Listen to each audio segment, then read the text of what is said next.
One of the biggest regrets in my life that doesn't involve tax fraud, adultery, theft, arson, or gluttony is the fact that I never really appreciated Mac Miller until after he passed away. For a while, I kinda just wrote him off as some white frat boy rapper who made party music that, despite being well put together, wasn't really something that I had to listen to on my own time. I remember hearing The Divine Feminine when it came out and being pretty underwhelmed by it, and I was pretty indifferent towards swimming as well. And even going through his back catalog, I liked a few songs of his, but he didn't really hold my attention for an entire project. I was still really shook to hear that he died though, and with everyone mourning his passing, I figured I'd give him another shot. I checked out his Faces mixtape, because that's the one for people who don't leave their rooms, and while it didn't click with me right away, I felt like I had a better understanding of why he was so acclaimed. Flash forward a few years. I'm now a college student who became addicted to black tar meth within the hour I moved into my dorm. Oh hey, look, that Faces album is on Apple Music now, and it's all 3D and shit. I'll add it to my library, give it another listen, and oh my god, this tape is incredible! I know they remastered it, and it sounds a lot crisper than it did when it was on SoundCloud originally, but man, it's like hearing a whole new album. This man is spilling his guts out over beats that range from lush and comforting jazz samples to sad and haunting ambience, all while maintaining a vulnerable yet collected personality. It impressed me so much that I went back and listened through nearly his entire catalog again. Did you know this guy made a jazz album? And hearing the full scope of his discography puts everything that he ever made into a really interesting perspective. With the exception of some of his more eclectic side projects, I think his body of work can be separated into three distinct eras, with some transitional projects in between. He started releasing music at age 15 under the name Easy Mac, which marks the beginning of the carefree high schooler party era. Well, tapes like But My Mackin' Ain't Easy and How High the Mixtape look like cursed images now, and believe me, most of the music is pretty cursed too. I feel like he shows a lot of genuine talent, passion, and potential for what he's doing, even if some of the more unbearable moments, like the throaty delivery on Cruisin' or the crunk-infused beat on Get Mines, might have made people think otherwise. I'm just trying to get mine, so you just gotta get yours. He took a step forward with The High Life, which somehow looks even more cursed due to the higher production value and punny title, but is a pretty decent, if not long-winded mixtape overall. Sure, nearly every track is about smoking weed, partying, and but it's all presented in this infectiously optimistic way. Even the track Another Night, which is literally about spending nights alone, sounds really cozy and uplifting. There's also this interlude that got a good chuckle out of me. Do you really want somebody running your school that smokes that much marijuana? A lot of what can be said about this tape can also be said about Best Day Ever, I Love Life Thank You, and his label debut Kids, which is arguably his most iconic mixtape from this era. While it's still lacking a bit in the hook department in my opinion, he consistently brings this bouncy and charismatic flow over beats that, despite being on the poppier side, are still often bound by boom bap drums and soul samples in a way that I find pretty tasteful. I love the blissful reimagining of Black Ivory's Warm Inside on the track Outside, and Kool-Aid and Frozen Pizza is refreshingly minimal and chilled out, even if he is just rapping over the beat from Lord Finesse's Hip to the Game, and it almost cost him $10 million. The following year, he dropped his debut album, Blue Slide Park, which... Oh, no. Yeah, this project's a little rough. I mean, it's about on par with some of his earlier mixtapes, but that's kind of my biggest issue with it. It doesn't feel like a step forward. The production credits are largely the same, with the most notable exception being 2 Clams Casino beats, which are okay, but nowhere near some of the other genre-defining stuff that he was putting out with A$AP Rocky or Lil B even earlier that same year. I also feel like some of the more obnoxious tendencies from Mac's earlier mixtapes have an even greater presence on here, especially with tracks like Up All Night and Smile Back, which have these rock-infused beats that are kind of unlistenable. Though I do recommend the album that the sample came from on Smile Back. The poor critical reception of Blue Slide Park would take a pretty big toll on Mac, and it was around that time that he started drinking lean more heavily and became somewhat dependent on it. His next mixtape, Macadelic, though not one of the strongest in his catalog, was arguably his first big step forward into the next chapter of his career, which I call the introspective college stoner era. Even though he never went to college and was out of high school by the time Blue Slide Park came out, but I promise it makes sense, just bear with me. There were certainly glimpses of more serious subject matters being tackled on his older tapes, like the song Poppy about his dead grandfather, for example, but it was on this album that he began to take his usual subject matter in a more reflective direction. When you watch my career, if you watch closely, you're gonna see growth. I'm 16, 17, 18. All my music is just about dreams and goals. But then like Macadelic was more of like you know, like that's over. Like, you know what I'm saying? Like, I'm used to everything now. Like, I've been touring for like fucking 2 years now. I got a chance to step back and like assess the situation, deep dive within myself to like think about what I wanted to say. You know, that's what I've really, you know, have been focusing on, is like, what do I want to say with my music? Rather than bragging about being the life of the party and hyping up his audience, he reminisces on how he got to the place where he is now over beats that are a little bit dreamier. These are then paired with trippier cuts like Vitamins and Clarity that give us a taste of his more abstract style, likely induced by psychedelic drugs. Oh hey, that's why it's called! The tape definitely has its merits on its own, but hearing it next to later projects that would further perfect this sound makes it feel more like a stepping stone than a highlight. Refining the style wouldn't take him very long though, as the following year he dropped his second album, Watching Movies with the Sound Off, and you read the title. Looking at the personnel involved, it's not hard to see why this album turned out as great as it did. We have returning producers like ID Labs and Clams Casino giving us the best beats that they ever have for a Mac Miller album, alongside legends like Pharrell Williams, The Alchemist, Flying Lotus, and Earl Sweatshirt. There's also this guy named Larry Fisherman who has a bunch of credits on here and looks suspiciously like Mac Miller. I wonder what he's up to nowadays. I think this cover art is also indicative of his change in style, as Blue Slide Park looks like a Google Slides background option. I find this image fascinating as we see Mac with a more indifferent facial expression than we're used to seeing from him, and the color palette is really eye-catching. The background has this warm, comforting shade of red behind a flower pot on his right-hand side, and to the left of him, the lighting gets darker and there's a baby angel watching over him. He's totally naked at the table, showing that he has nothing to hide and his full emotions are on display, except for the explicit content in the lyrics, which makes the clean version look pretty funny. This record is a vivid display of using drugs and sex to cope with the demons in Mac's life, and it's full of comforting highs and depressing lows. I mean, hell, the name of the album is a thing that stoners often do, and even though it's a bit of a mouthful, takes a while to type, and doesn't make for a clickable video title, it's actually one of my favorite album names of all time. During the initial listening party, Mac played it alongside a nature documentary about turtles, and you can find that documentary paired with the entire album right here on YouTube. I'll link it in the description. It just went so perfectly with the album. I mean, it could mean a lot of different things. I see myself as that turtle, but I would hope that everyone watching would see themselves as that turtle, like really identify with the turtle. The opening track, The Star Room, starts with this minimal beat full of reverse guitar notes and fiendishness. He raps in this higher pitch shift, which not only sounds cool over the beat and gives the lyrics this sense of internal thought, but also introduces us to one of his alter egos, Delusional Thomas, who would have his own mixtape by the end of 2013.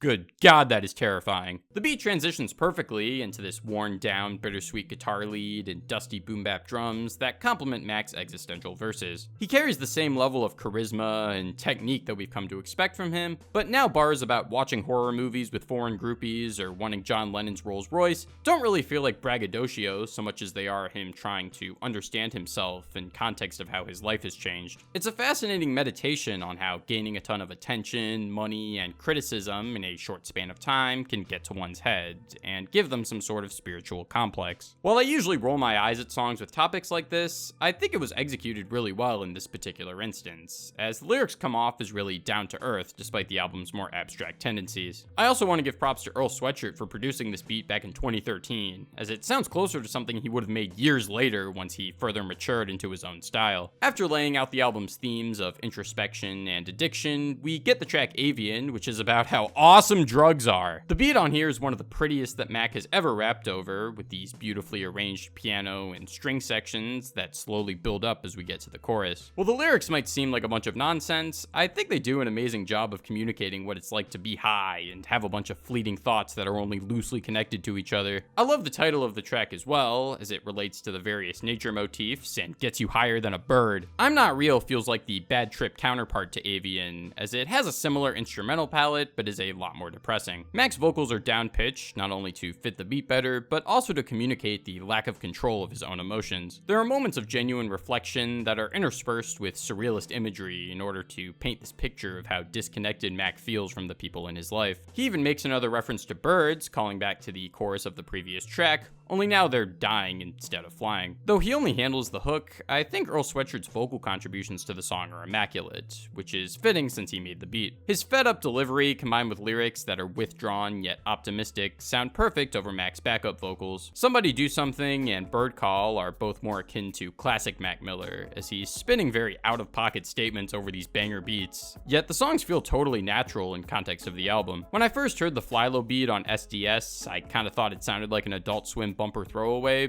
but it grew on me a lot over time. The warpy keyboard part and fuzzy drums make it hard to pin down where the loop starts and ends, yet it's still extremely catchy, and Mac raps over it in probably the smoothest way possible. Matches is another banger, and one that furthers the album's themes of life moving quickly and adapting to change, as Mac reminisces on his childhood alongside Ab-Soul, who totally steals the show here. His verse is full of heavy and kind of fucked up anecdotes, yet is framed in this celebratory way, as if to embrace his past rather than run from it. This contrasts Mac's verse, which is a bit more regretful and confused, but still plays into the overall vibe of the song really nicely. We then get a cool down with I Am Who I Am, or Killin' Time, if you vote for the Green Party. The beat on this song is one of the most atmospheric and ethereal on the album, with these echoey vibraphone notes that are gorgeously complemented by the female backup vocals. Lyrically, the song makes me think of Mac being high in a room by himself, staring at a wall and contemplating his life, hearing criticisms from people linger on in his head, and wondering what more life has to offer. You could say that about a lot of the songs off this album, and really this whole era of his career, but he does it in a way that's vivid enough to feel genuine, and diverse enough to stay interesting from track to track. The album's centerpiece, Objects in the Mirror, produced by Pharrell Williams, is maybe the biggest left turn on the record, as Mac does this thing with his voice throughout the whole song that I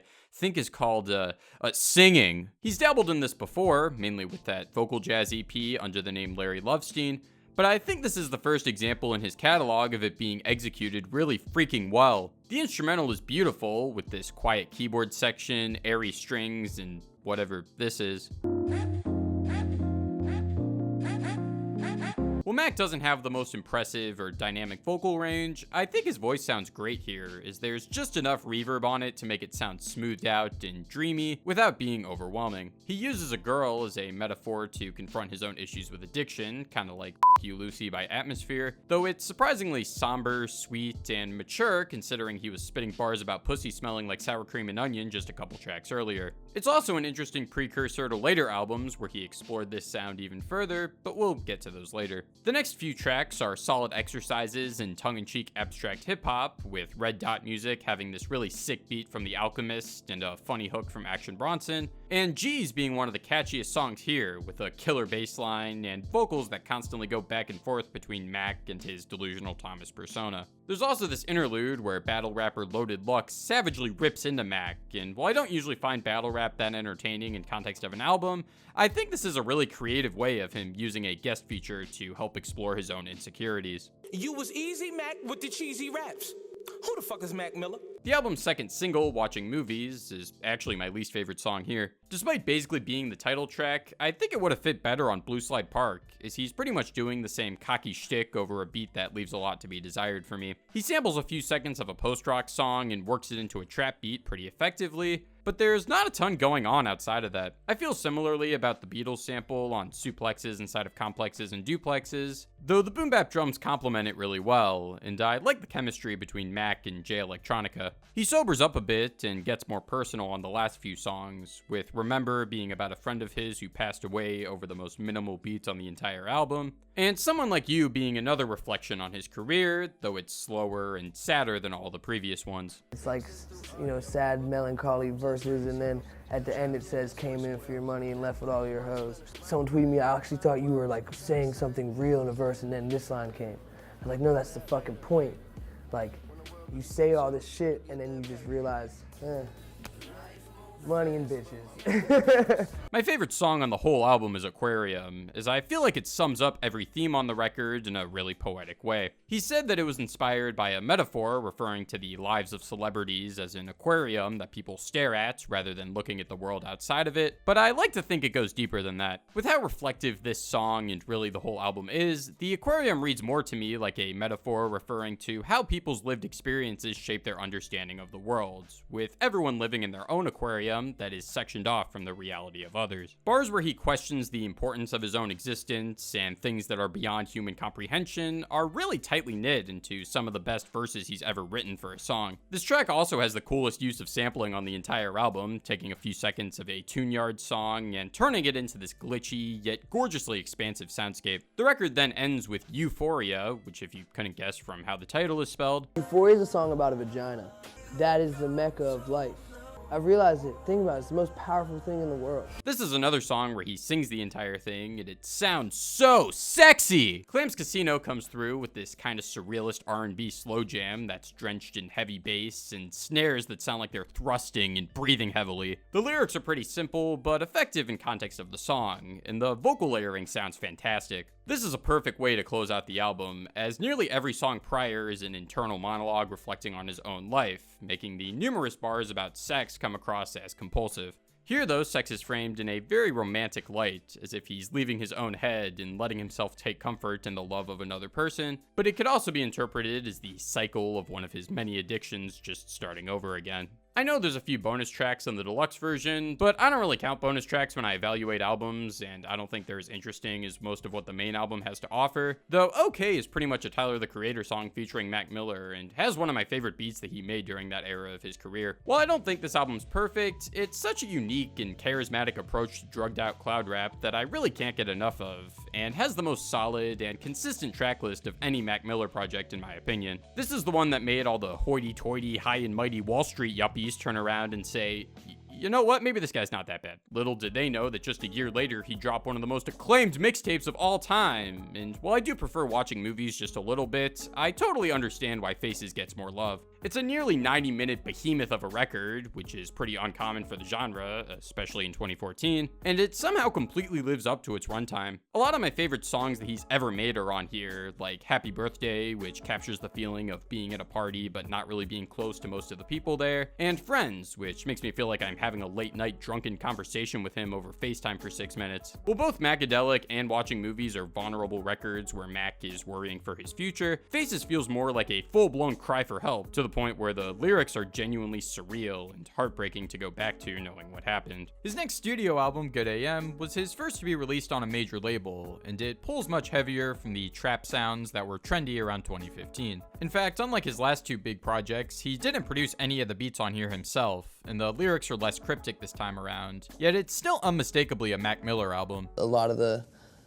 music I had done recently was a little darker and sad. I wanted this album to kind of be a departure from that. I wouldn't use the term uplifting, maybe just more like confident and just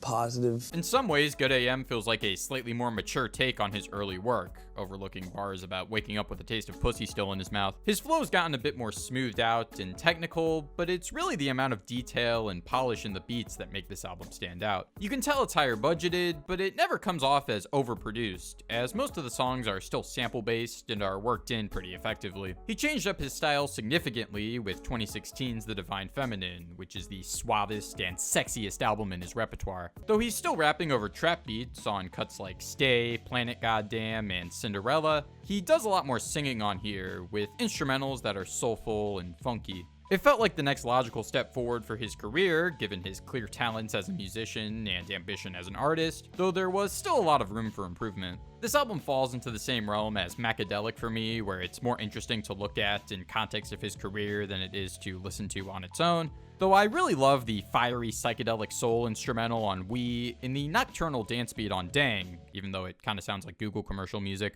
He further refined this sound and took it in a sadder direction on his next album, Swimming, which takes us to what is unfortunately the final stage of his career, the depressed adult era. Pretty much since Macadelic, it seems like Mac Miller's music has had this consistent theme of wanting to improve as a person and escape his own mental state, turning to drugs and sex, which ultimately cause him more problems and becomes a vicious cycle that he tries to escape from. While Swimming is more consistently upfront with its emotions, it still has this sense of optimism throughout, is the metaphor of swimming through the giant ocean of life, hopelessly searching for shore, yet never giving up, is the driving force behind the whole album. The lyrical motifs give more weight to the watery, spacious trap beats on cuts like Hurt Feelings, Self-Care, and Ladders, as well as busier cuts like the synth-funk-infused What's the Use and the dense closing track So It Goes. More so than any of his previous albums, I think hearing Swimming all the way through makes these songs significantly better, as out of context some of these beats come off as a little generic to me, but hearing how consistently wavy the production is and how moody the vocals sound